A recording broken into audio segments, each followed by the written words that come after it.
အားဆိုဆရာမတို့လေ့ကျင့်ခန်း1.1ကိုတွက်ကြည့်ရအောင်နော်နံပါတ်1ကကြတော့ဂိမ်းပြည်များကိုအသုံးပြု၍အောက်ပါတို့ကိုဖော်ပြပါတဲ့နော်နံပါတ်ကကြီးကဘန်စရင်ရှိငွေ1000ကျပ်ထဲကနေ2500ကျပ်ထုတ်ယူတာနော်အားဆိုလို့ရှင်ကကြီးကဘန်စရင်မှာရှိတာက1000ကျပ်ထဲကနေပြီးတော့မှ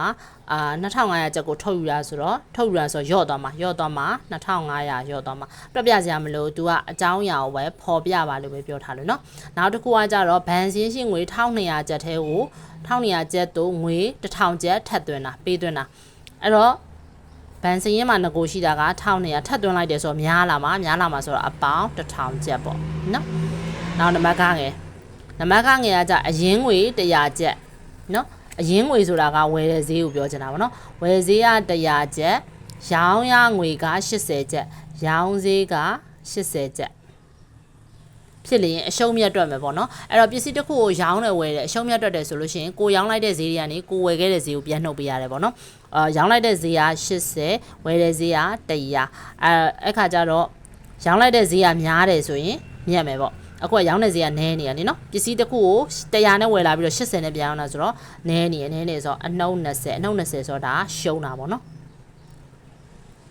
တွက်တယ်လို့ပြောထားလို့တွက်ပြတာเนาะဒီအပေါ်ကနှစ်ခုကတွက်တယ်လို့မပြောထားတဲ့အတွက်တွက်ပြစရာမလိုဘူးပေါ့အဲ့ဒါဆိုတာနံပါတ်1ပြီးပါပြီဟုတ်ပြီအဲ့ဆိုရင်နံပါတ်2ကြည့်အောင်เนาะအောက်ပါဇယားတွင်ပစ္စည်းတချို့ရောင်းဈေးနဲ့ဝယ်ဈေးတို့ကိုကျက်နဲ့ဖော်ပြထားပါတယ်တဲ့ကိန်းပြများကိုအသုံးပြုပြီးတော့ပစ္စည်းတစ်ခုစီအတွက်မြက်ခဲ့ရင်အပေါင်းနဲ့မြက်ခဲ့ရင်အရှုံးကိုဖြည့်ပေးပါတဲ့အနှုတ်နဲ့ဖြည့်ပေးပါတဲ့เนาะပစ္စည်းအလုံးအတွက်အမြက်ဘယ်လောက်ရရှိမလဲတဲ့ဟုတ်ပြီအဲ့ဒါဆိုလို့ရှိရင်ကြည့်ရအောင်100နဲ့ရောင်းတဲ့ပစ္စည်းဝယ်တာ80နဲ့ပေါ့နော်အဲ့တော့ရောင်းဈေးလေးကဝယ်ဈေးကိုနှုတ်ပေးရမှာပေါ့အဲ့တော့100တဲ့က80ကိုနှုတ်တော့ဒီအပေါ်တွေကနေအောက်ကိုနှုတ်ရတယ်ဆိုလို့ရှိရင် plus နဲ့ထွက်မယ်ပေါ့နော်100တဲ့က80ဆိုတော့20မြတ်တယ်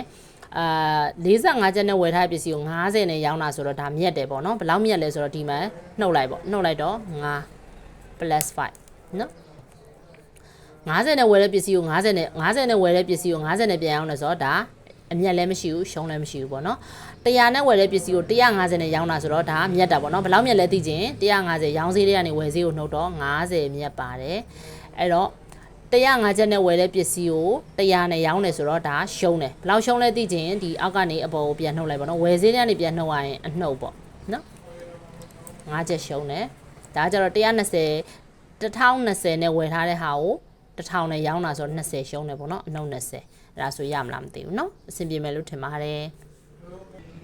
်နောက်တစ်ခုကနံပါတ်3ပေါ့နော်နံပါတ်3ကအောက်ပါကိန်းပြများကိုတဲ့ငယ်စဉ်ကြီးလိုက်စီပါတဲ့ငယ်စဉ်ကြီးလိုက်ဆိုအငယ်ဆုံးကိုအရင်ဆုံးထားပြရမှာနော်ငယ်စဉ်ကြီးလိုက်စီစဉ်ပါတဲ့အဲ့မှာဒီမှာကိန်းတန်းကြီးပေးထားရပေါ့နော်အဲ့တော့ဆရာမခုနကကိန်းတန်းနဲ့ပြတယ်ပေါ့ဒီမှာကိန်းတန်းနဲ့ပြပေးထားတယ်ကိန်းမြင့်နဲ့ပြပေးထားတယ်ပေါ့နော်ကိန်းမြင့်နဲ့မှာဆိုလို့ရှိရင်အနှုတ်ကိန်းမှာ negative ကိန်းတွေမှာဆိုလို့ရှိရင်ကနန်းကြီးလေသူကငယ်လေပဲနော်ကနန်းငယ်လေးတန်ဖိုးကကြီးလေးပဲအပေါင်းကိန်းတွေကတော့ပုံမှန်တိုင်းပဲကနန်းကြီးတာကတန်ဖိုးကြီးတာပဲပေါ့နော်သူကဘယ်ဘက်နဲ့ညာဘက်နဲ့ကွဲသွားတာဆိုတော့အဲ့ဒါဆိုရင်ဆရာမတို့ကငယ်စဉ်ကြီးလိုက်စီမှာဖြစ်တဲ့အငယ်ဆုံးကိန်းကိုရှာမယ်အငယ်ဆုံးကိန်းဆိုတော့ဒီမှာဆိုရင်အနှုတ်တွေနဲ့အပေါင်းတွေနဲ့ရောနေတာဖြစ်တဲ့အတွက်အနှုတ် negative တန်ဖိုးကြီးတဲ့ဟာကိုအရင်ဆုံးရှာမယ်ပေါ့ဘာဖြစ်လို့ငယ်စဉ်ကြီးလိုက်စီမှာမို့လို့နော်အဲ့တော့ negative တန်ဖိုးတွေကြည့်အောင်ဒီမှာ minus အနှုတ်5အကျန်းလေးမှာချရေးလိုက်မယ်အနှုတ်5เนาะပြီးရင်3ည4 8 negative 3ပြီးရင်ခွန် negative 1เนาะ negative 1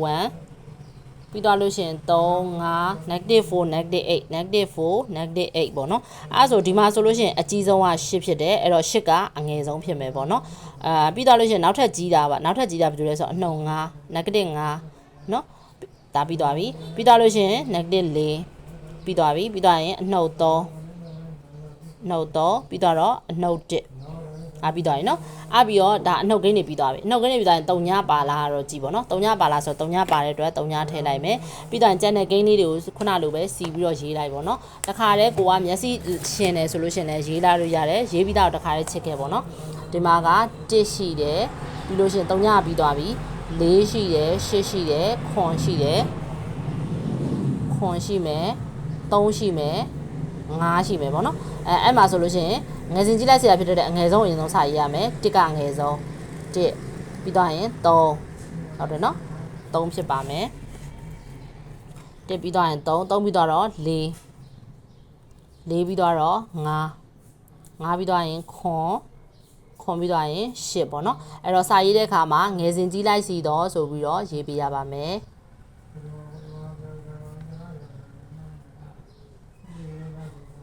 ငယ်စဉ်ကြီးလိုက်စီတော့ပေါ့နော်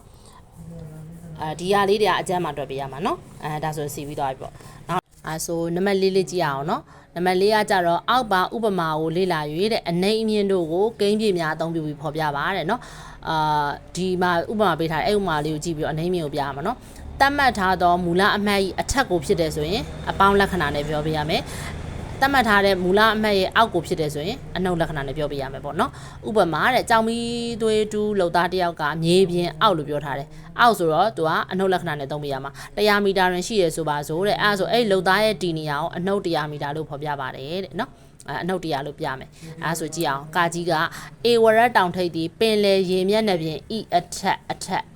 ထက်လို့ဆိုလို့ရှိရင်အပေါင်းလက္ခဏာနဲ့ပြပေးရမှာပင်လယ်ရေမျက်နှာပြင်ထက်8848မီတာတွင်ရှိသည်ဆိုတော့အဲ့တော့ A ဝရတောင်ထိပ်ဒီနေရာညီမျှခြင်းအပေါင်း